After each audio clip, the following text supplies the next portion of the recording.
हौसला रख अपने इरादों में, बुलंदी को पाना है। ना हारना है, ना लौटना है, बस मंजिल को पाना है।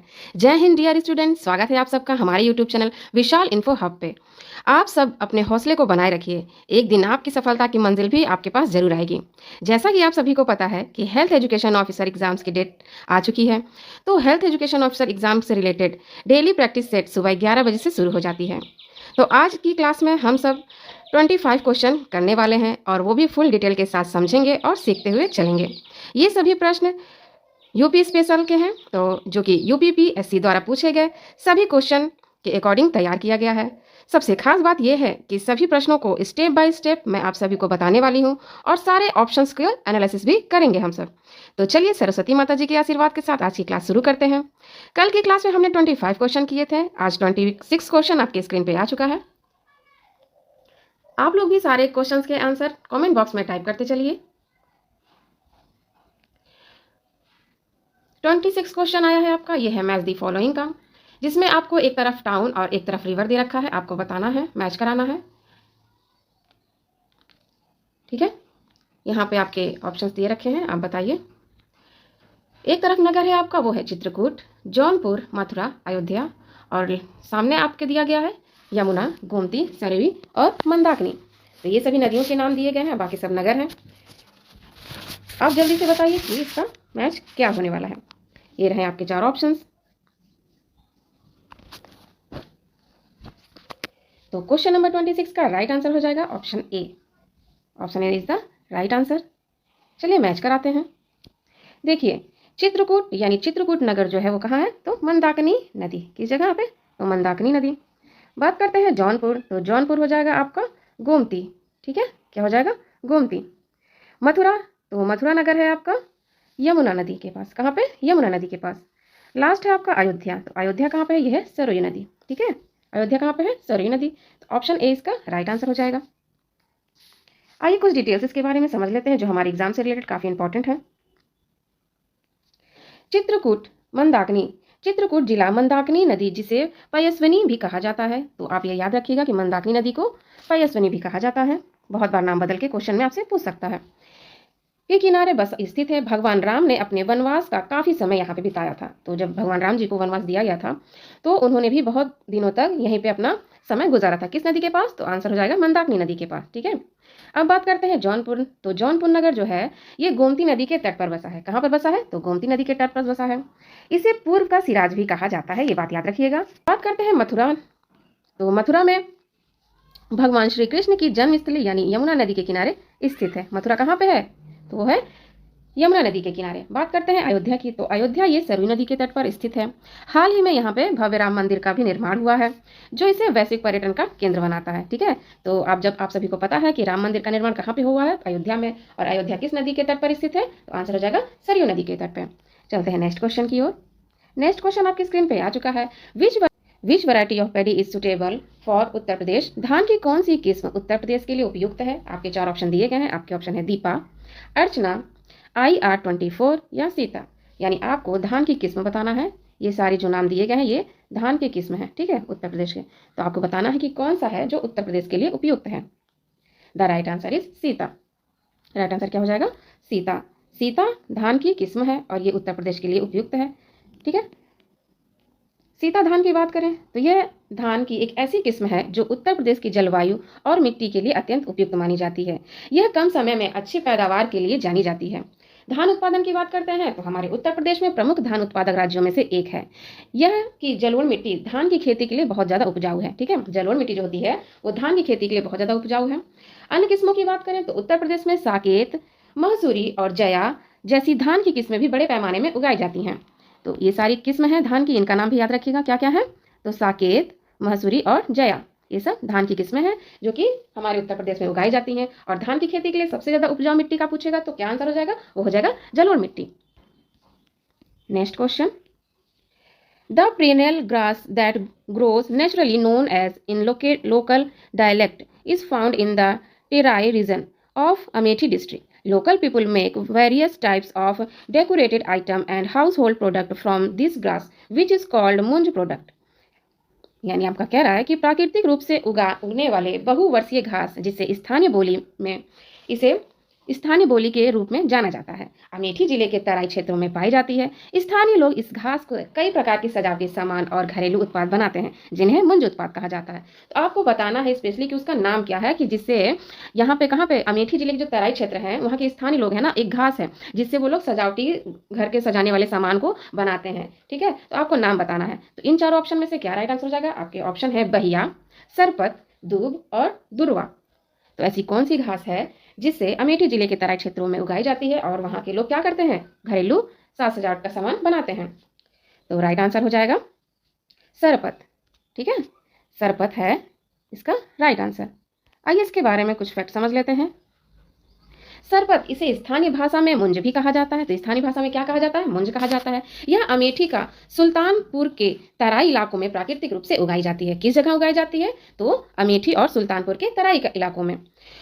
ODOP योजना, ये कैसी योजना है? ये जान लेते हैं इसके बारे में। यानी ODOP योजना, वन डिस्ट्रिक्ट वन प्रोडक्ट योजना के तहत अमेठी के मुंज उत्पाद का विशेष पहचान दिया गया है। ठीक है, ये पॉइंट आपके लिए बहुत इंपॉर्टेंट है, तो इसको आप ध्यान से नोट डाउन कर लीजिएगा कि वन डिस्ट्रिक्ट और वन प्रोडक्ट योजना के तहत ही मुंज उत्पाद को क्या है? एक विशेष पहचान दी गई है। अब इसका उपयोग क्या होता है? तो इसका उपयोग होता है कि ग्रामीण महिलाएं इस घास, यानी जो ये सरपत है, इस घास से टोकरियां, चटाइयां और मेजपोश जैसे सुंदर हस्तशिल्प उत्पाद बनाती हैं, जिससे उनकी आजीविका भी चलती है। यानी उन घासों का क्या करती हैं? सरपत जो है, इन घासों से लेकर वो लोग क्या करते हैं? टोकरियां बनाते हैं, सुंदर सुंदर चटाइयां बनाते हैं और मेजपोश भी बनाते हैं। इससे क्या होता है? उनकी आजीविका भी चलती है, मतलब बना के लोग बेचते हैं, उससे उनका इनकम होता है। और ये महिलाओं के लिए तो काफी अच्छा है। और ये क्या है? ये वन डिस्ट्रिक्ट वन प्रोडक्ट के तहत इसको बहुत ज्यादा क्या दी गई? पहचान दी गई है। तो ये सारे पॉइंट्स आप याद रखिएगा। आइए चलते हैं नेक्स्ट क्वेश्चन। नेक्स्ट क्वेश्चन आपकी स्क्रीन पे आ गया है, तो बहुत ध्यान से सारे क्वेश्चंस को पढ़िएगा। Which of the following statement is are correct for Uttar Pradesh? Uttar Pradesh के लिए निम्नलिखित कथनों में से कौन सा कथन सही है? आपको इसमें से बताना है कि कौन सा कथन सही है। आपके पास 3 स्टेटमेंट दिए गए हैं। पहला है कि it is the largest hub of sugar cane production in India. Bharat में गन्ना उत्पाद का सबसे बड़ा हब है।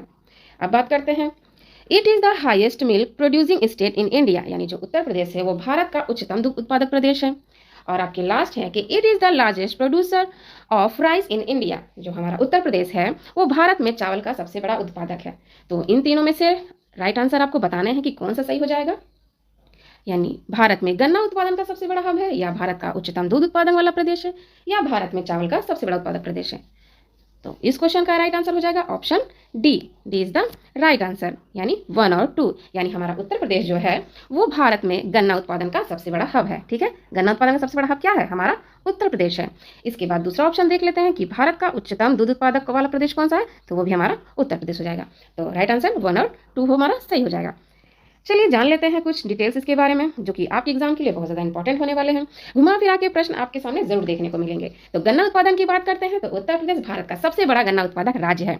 इसे चीनी का कटोरा भी कहा जाता है। क्या कहा जाता है? तो चीनी का कटोरा कहा जाता है। क्वेश्चन आपसे बनेगा कि चीनी का कटोरा किस प्रदेश को कहा जाता है? तो आपके राइट आंसर क्या हो जाएंगे? उत्तर प्रदेश को। और क्यों कहा जाता है? क्योंकि हमारे उत्तर प्रदेश में ही गन्ना उत्पादन सबसे ज्यादा होता है। ठीक है, नेक्स्ट दूध उत्पादन की बात करते हैं तो उत्तर प्रदेश भारत में दूध उत्पादन के मामले में शीर्ष स्थान पर है। और चावल उत्पादन की बात करते हैं तो ये कथन हमारा गलत हो जाएगा, क्योंकि भारत में चावल का सबसे बड़ा उत्पादन किस जगह पे होता है? तो वो हो जाएगा हमारा पश्चिम बंगाल में। किस जगह?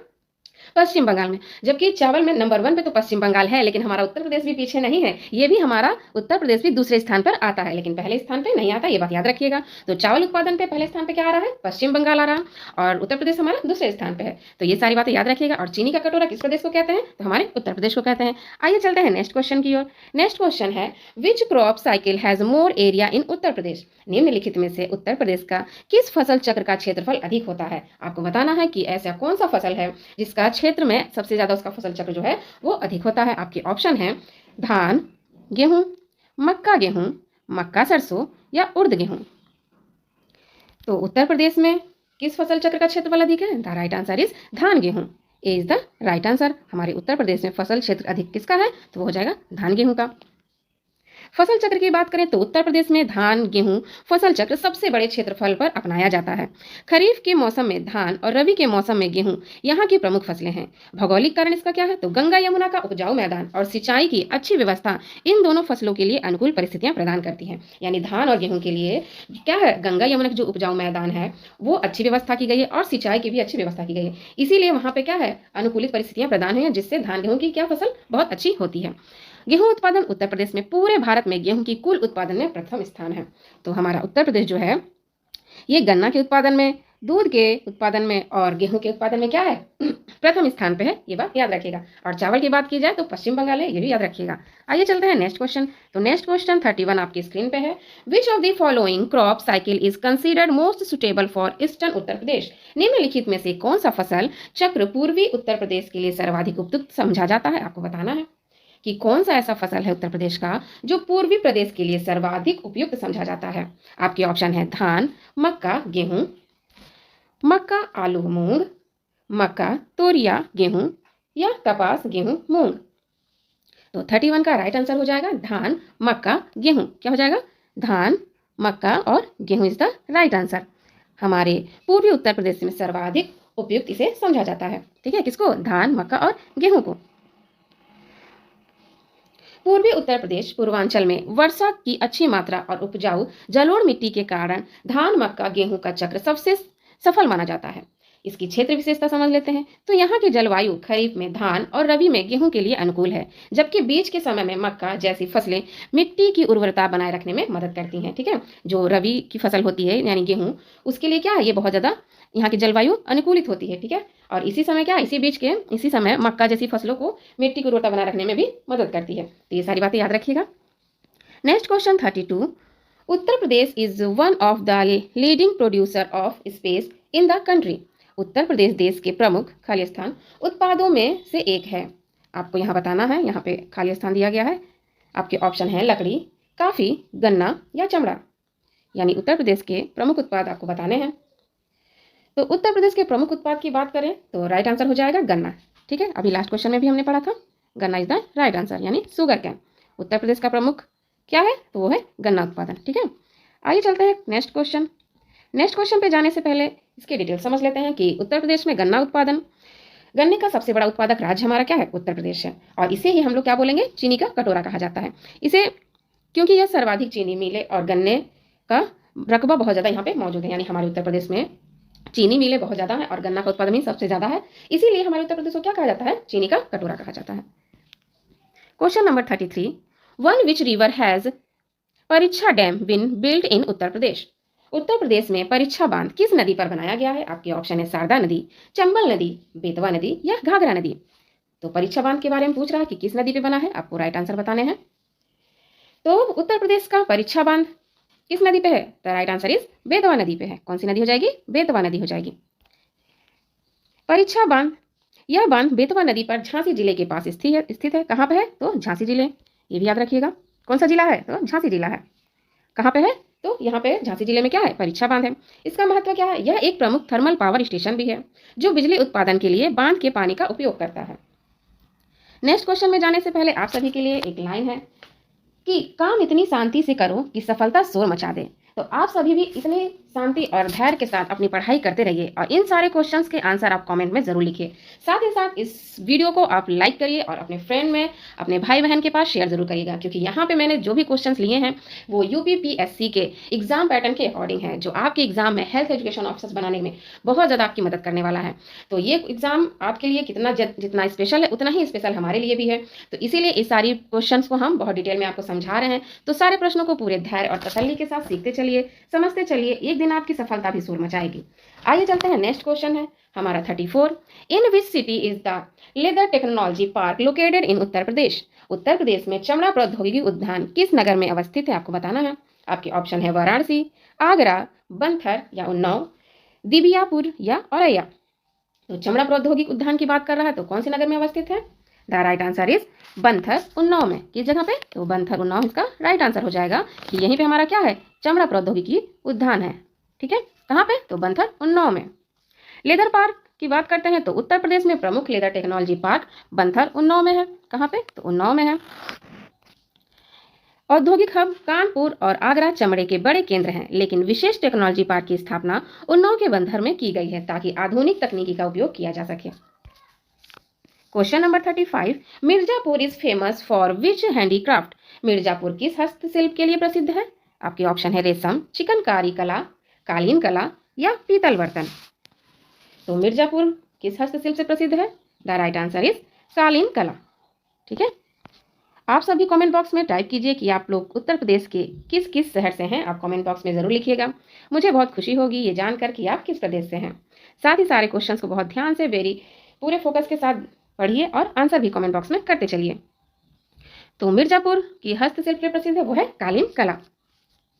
कालीन उद्योग मिर्जापुर और भदोही विश्व स्तर पर अपनी कालीन बुनाई के लिए प्रसिद्ध है। वन डिस्ट्रिक्ट वन प्रोडक्ट यानी ODOP, एक जिला एक उत्पाद उत्पादन योजना के तहत मिर्जापुर के कालीन हस्तशिल्प को बढ़ावा दिया गया है। ये भी सारे पॉइंट्स आप ध्यान रखिएगा। जरूरी नहीं है कि क्वेश्चंस आपके इन्हीं से ऑप्शन से बने, क्वेश्चन आपको कहीं से भी घुमा फिरा के पूछ सकता है। चलिए नेक्स्ट क्वेश्चन आपकी स्क्रीन पे आ चुका है 36। विच of the following pair is not correctly match. निम्नलिखित में से कौन सा युग्म सही सुमेलित नहीं है। नहीं वाले क्वेश्चंस आपको बहुत ध्यान से पढ़ने होंगे। बहुत बार एग्जाम में होता है कि क्वेश्चन पढ़ने के प्रेशर में हम क्या करते हैं, नॉट वाले ऑप्शन को स्किप कर देते हैं। तो ये सबसे बड़ी गलती होती है स्टूडेंट्स की, जो आपको नहीं करना है। तो नॉट जहाँ पे लिखा रहा है उसको सबसे पहले आप अंडरलाइन कर लीजिए, ठीक है। तो आपको बताइए कौन सा सही नहीं है। तो आपके ऑप्शन है मुरादाबाद पीतल का काम, प्रतापगढ़ कालीन, बरेली फर्नीचर, सहारनपुर कागज। तो आपको बताना है कौन सा सही नहीं है, यानी इन चारों ऑप्शन में से एक ऑप्शन सही है, बाकी 3 क्या है, गलत है। ठीक है, तो आपको गलत वाले ही बताने हैं। तो देखिए, मुरादाबाद जो है वो पीतल के काम के लिए जाना जाता है, ये बात तो बिल्कुल सही है। बात करते हैं बरेली की, तो बरेली फर्नीचर के लिए भी सही है, बिल्कुल सही है ये। और सहारनपुर कागज के लिए ये भी बिल्कुल सही है। अब बात आता है प्रतापगढ़ कालीन, तो ये आपका गलत हो जाएगा। ठीक है, ये गलत हो जाएगा। चूंकि हमको गलत बताना है तो यही हमारा राइट आंसर भी हो जाएगा। ठीक है, प्रतापगढ़ कालीन गलत दिया हुआ है। अभी हमने लास्ट क्वेश्चन में पढ़ा है, क्या पढ़ा है लास्ट क्वेश्चन में, कि जो कालीन है वो कहाँ का है, तो वो किस जगह का है कालीन, वो मिर्जापुर का है। तो यहाँ पे राइट आंसर इसीलिए हमारा प्रतापगढ़ कालीन ही हो जाएगा, क्योंकि हमें गलत जवाब देना था। इसके साथ आप ये भी ध्यान रखिएगा कि मुरादाबाद पीतल के काम के लिए प्रसिद्ध है, बरेली फर्नीचर के लिए और सहारनपुर कागज के लिए। आइए चलते हैं नेक्स्ट क्वेश्चन की ओर।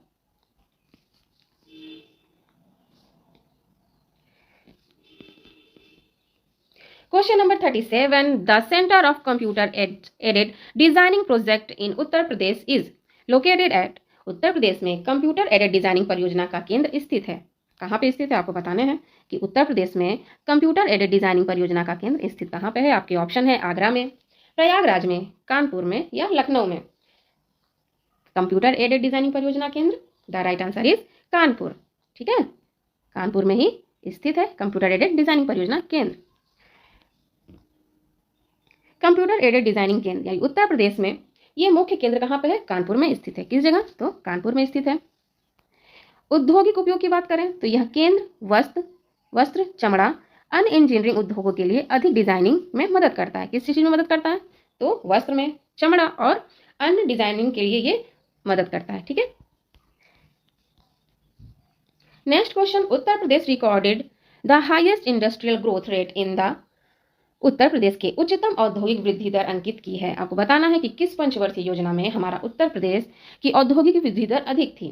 तो आपके ऑप्शन है 5वीं पंचवर्षीय योजना यानी 5th ईयर प्लान, 6 पंचवर्षीय योजना यानी 6 ईयर प्लान, और सी ऑप्शन है आपका 10वीं पंचवर्षीय योजना यानी 10th 5th ईयर प्लान, या 11वीं पंचवर्षीय योजना यानी 11 5th ईयर प्लान।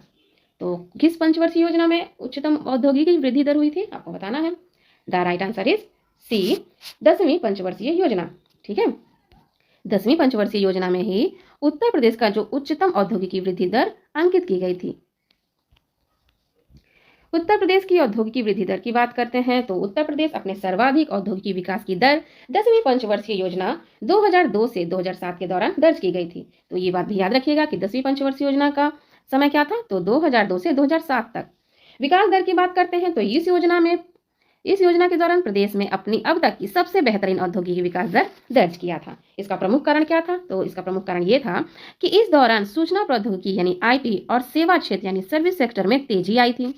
औद्योगिकी बुनियादी ढांचे यानी इंफ्रास्ट्रक्चर की बात करते हैं तो इंफ्रास्ट्रक्चर के विकास और निवेश को बढ़ावा देने के लिए नीतियों के कारण औद्योगिकी उत्पादन में उल्लेख में भी वृद्धि हुई थी। आइए चलते हैं नेक्स्ट क्वेश्चन। तो surma industry is famous in which city of Uttar Pradesh. आपको बताना है कि उत्तर प्रदेश में सुरमा के लिए प्रसिद्ध है, तो कौन सा प्रसिद्ध है शहर। आपके ऑप्शन है वाराणसी, प्रयागराज, मुरादाबाद या बरेली। तो सुरमा किस जगह का है आपको बताना है। The right answer is Bareilly. ठीक है, सुरमा कहाँ के लिए प्रसिद्ध है, तो वो हो जाएगा Bareilly. The right answer is Bareilly. तो सुरमा नगरी बरेली को भारत में सुरमा के उत्पादन के लिए विश्व प्रसिद्ध माना जाता है। ठीक है, पूरे भारत में प्रसिद्ध है। सुरमा के लिए पूरे भारत में हमारा क्या है, बरेली प्रसिद्ध है। अन्य उद्योग की बात करें तो बरेली अपने जरी जरदोजी और बेंद फर्नीचर उद्योग के लिए भी जाना जाता है। ठीक है, next question, consider of following statement, निम्नलिखित कथनों पर विचार कीजिए। यहाँ पे आपको कथन दिए गए हैं। पहला कथन है, the third rail coach factory of UP is being establish in Amethi. तीसरी rail coach factory Uttar Pradesh के अमेठी में स्थापित की जा रही है। तो क्या ये सही है, आपको बताना है। दूसरा है, Firozabad is famous for the poetry industry.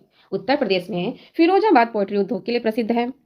और तीसरा है आपका, UPDESCO is a corporation under the electronic department, यानी यूपी डेक्सो इलेक्ट्रॉनिक्स विभाग के अंतर्गत एक निगम है। और लास्ट है आपका, the first polyester fibre factory was established in Barabanki UP. प्रथम पॉलिएस्टर रेशा फैक्ट्री उत्तर प्रदेश के बाराबंकी में स्थापित की गई है। तो ये सारे कथन हैं और आपके 4 ऑप्शंस दिए गए हैं।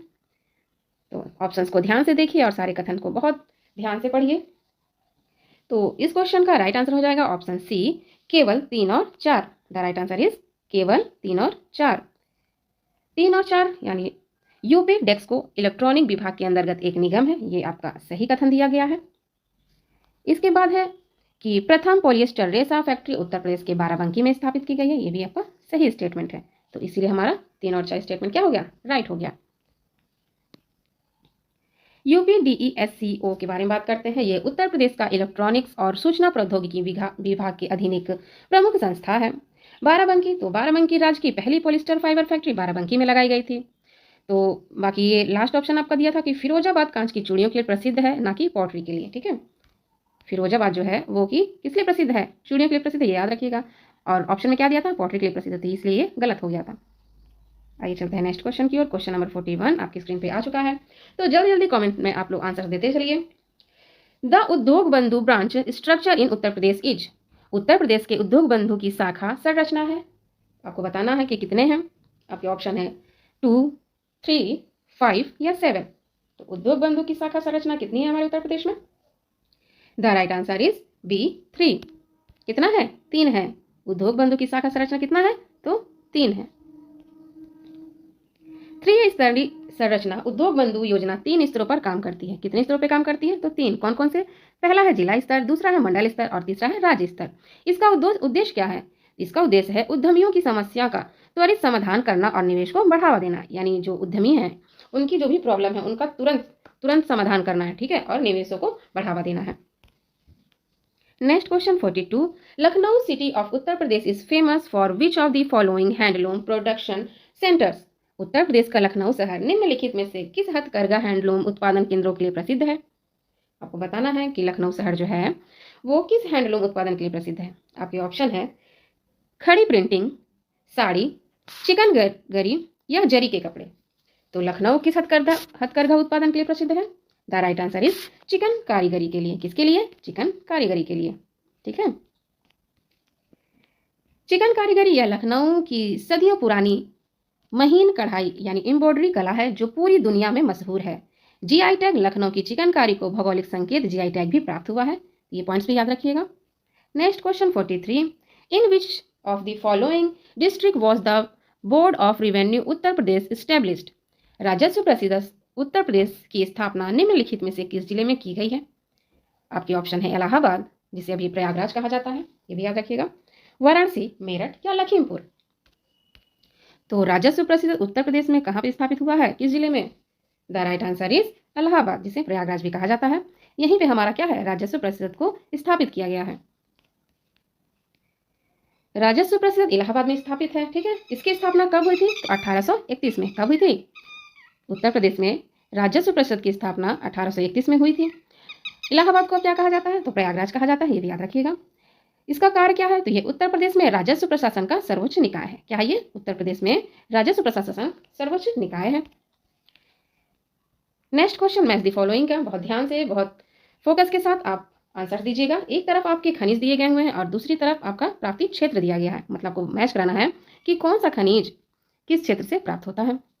ठीक है, तो आपके खनिज दिए गए हैं granite, dolomite, silica sand, bauxite और इसका क्षेत्र दिया गया है सोनभद्र, चित्रकूट, बांदा या प्रयागराज। तो जल्दी जल्दी मैच करिए आप लोग, बताइए। तो 44 का राइट आंसर हो जाएगा option A. Option A is the right answer. चलिए इसे मैच कराते हैं। तो ग्रेनाइट, ग्रेनाइट क्या है? ये खनिज कहाँ पे होता है? तो ये बांदा का है, ठीक है। कहाँ पे? तो बांदा। डोलोमाइट की बात करते हैं तो डोलोमाइट हमारा हो जाएगा सोनभद्र। कहाँ पे? तो सोनभद्र में। सिलिका सैंड, तो सिलिका सैंड है हमारा 4 यानी प्रयागराज में। किस जगह? प्रयागराज में। लास्ट है हमारा बॉक्साइट, तो बॉक्साइट हो जाएगा चित्रकूट में।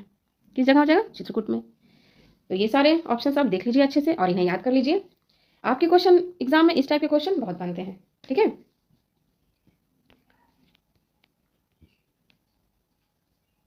तो सिलिका सैंड प्रयागराज के शंकरगढ़ क्षेत्र में प्रचुर मात्रा में मिलती है और डोलोमाइट ये मुख्य रूप से सोनभद्र के कजरहट क्षेत्र में पाया जाता है। और ग्रेनाइट की बात करें तो ये बांदा और झांसी जिले में भी मिलता है।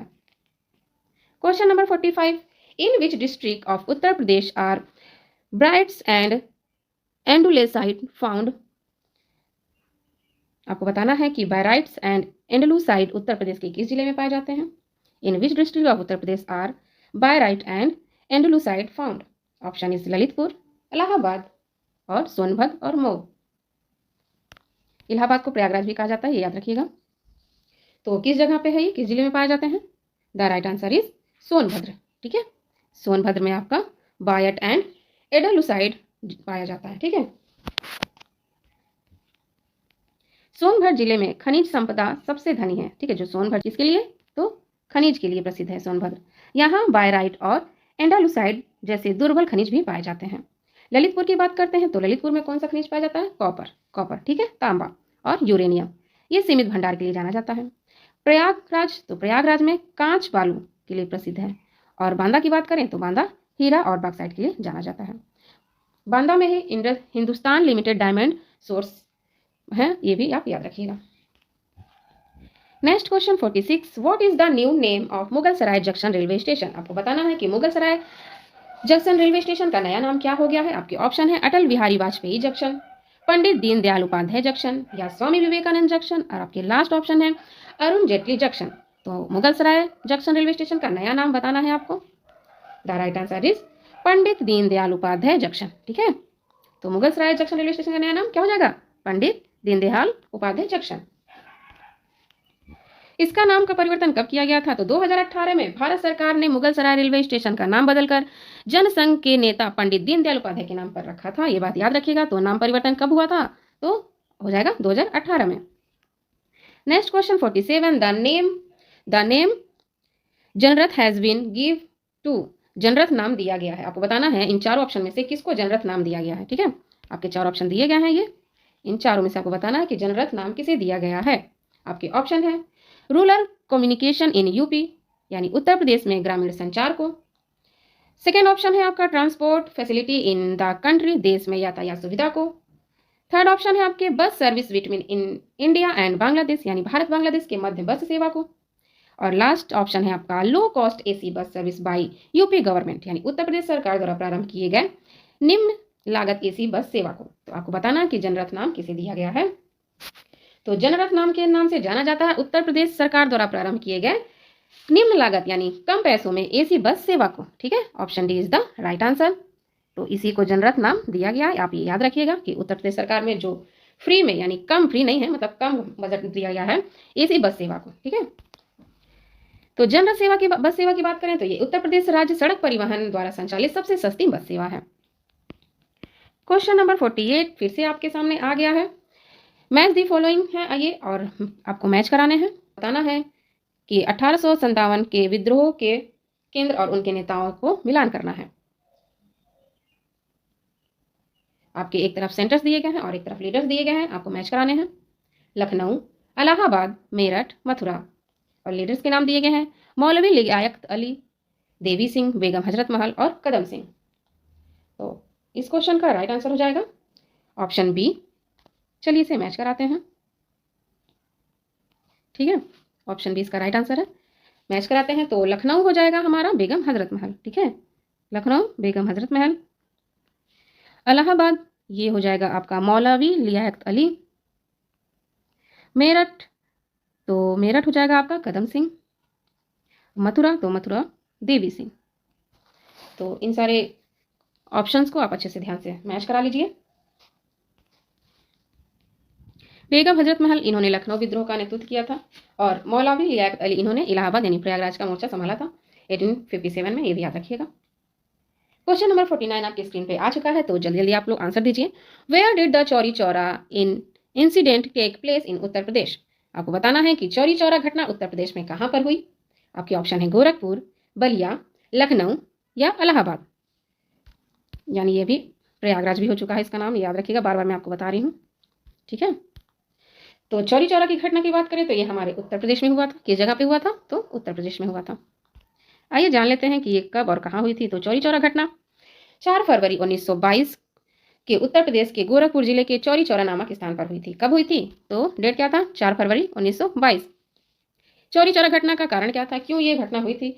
तो असहयोग आंदोलन के दौरान प्रदर्शनकारियों का एक जत्था पुलिस से भिड़ गया। पुलिस द्वारा की गई फायरिंग के जवाब में आक्रोशित भीड़ ने पुलिस थाने में आग लगा दी। देखिए क्या हुआ था चौरी चौरा घटना में, जब असहयोग आंदोलन चल रहा था ना, तो उस टाइम जो प्रदर्शनकारी थे वो लोग पुलिस से क्या हुआ, भिड़ गए, और पुलिस ने अपने बचाव के लिए क्या कर दिया? फायरिंग कर दिया, ठीक है, फायरिंग कर दिया। उसके बदले उन्होंने क्या किया? प्रदर्शनकारियों ने क्या कर दिया कि पुलिस थाने में आग लगा दी, ठीक है। इसीलिए इसी का नाम क्या कर दिया गया? चौरी चौरा घटना कर दिया गया। इसका परिणाम क्या था? तो इसका परिणाम ये था कि इसमें जब पुलिस थाने में आग लग गई थी तो इसमें कुल 22 पुलिसकर्मी जो थे वो मर गए थे, ठीक है। कितने? 22 पुलिसकर्मी। हिंसा की इस खबर से महात्मा गांधी जी जो थे वो अत्यंत आहत यानी बहुत ज्यादा दुखी हो गए थे, क्योंकि उनका आंदोलन पूरी तरह अहिंसक था। यानी गांधी जी का उद्देश्य क्या था कि वो जो भी आंदोलन करते थे वो मतलब हिंसा से दूर होकर करते थे, मतलब बिल्कुल अहिंसक था उनका, ठीक है। लेकिन उसके बावजूद क्या हुआ, यहाँ पे इतने सारे पुलिसकर्मी मारे गए, इसीलिए उनके मन को क्या हुआ? बहुत दुख हुआ। उन्होंने क्या किया? आंदोलन को वापस ले लिया, ठीक है। हिंसा के कारण गांधी जी ने 22 फरवरी 1922 को बरदोली में कांग्रेस कार्य समिति की बैठक बुलाकर असहयोग आंदोलन को वापस ले लिया गया था, ठीक है। बहुत बार ये क्वेश्चन पूछता है कि महात्मा गांधी जी ने असहयोग आंदोलन क्यों वापस लिया, तो उसका रीजन क्या है? चौरी चौरा घटना। तो चौरी चौरा घटना कब हुआ था? उसके डेट्स याद रखिएगा। तो 4 फरवरी 1922 को हुआ था। और किस कांग्रेस अधिवेशन में वापस लिया था? ये भी याद रखिएगा, बरदोली की। नेक्स्ट क्वेश्चन 50 आपकी स्क्रीन पे आ चुका है। The Sufi poet Amir Khusro was born in which district of Uttar Pradesh? आपको बताना है कि सूफी कवि अमीर खुसरो का जन्म उत्तर प्रदेश के किस जिले में हुआ था। आपके ऑप्शन है बुलंदशहर, अलीगढ़, एटा या फैजाबाद। तो अमीर खुसरो जी को और किस नाम से जाना जाता है, आप ये भी बताइएगा। तो अमीर खुसरो उत्तर प्रदेश के एटा जिले में इनका जन्म हुआ था। कहाँ पे हुआ था? एटा जिले में, ठीक है। क्या नाम है जिले का? एटा। यहाँ पे उत्तर प्रदेश में एटा जिला है जहाँ पे सूफी संत अमीर खुसरो जी का जन्म स्थल है। आइए जानते हैं अमीर खुसरो जी के बारे में। तो अमीर खुसरो जी को तोताए हिंद कहा जाता है। क्या कहा जाता है? तोताए हिंद कहा जाता है। इनका जन्म एटा जिले के पटियाली गांव में हुआ था। वर्तमान में यह कासगंज जिले में आता है। पटियाली गांव अभी कहाँ पे आता है? तो कासगंज जिले में आता है, ये भी याद रखिएगा। तो ये थे आपके मोस्ट 25 क्वेश्चन जो प्रैक्टिस सेट 1 का पार्ट 2 है। ये सभी question answer Uttar Pradesh special के थे जो हम लोगों ने आज पूरे डिटेल के साथ सीखा और समझ लिया। आपके एग्जाम पेपर में ये सारे क्वेश्चन जरूर देखने को मिलेंगे, तो इस क्लास का रिवीजन आप करते रहिए। बाकी के क्वेश्चन हम नेक्स्ट क्लास में करते हैं। तब तक के लिए आप खुश रहिए और खुशियां बांटते रहिए। Thank you so much.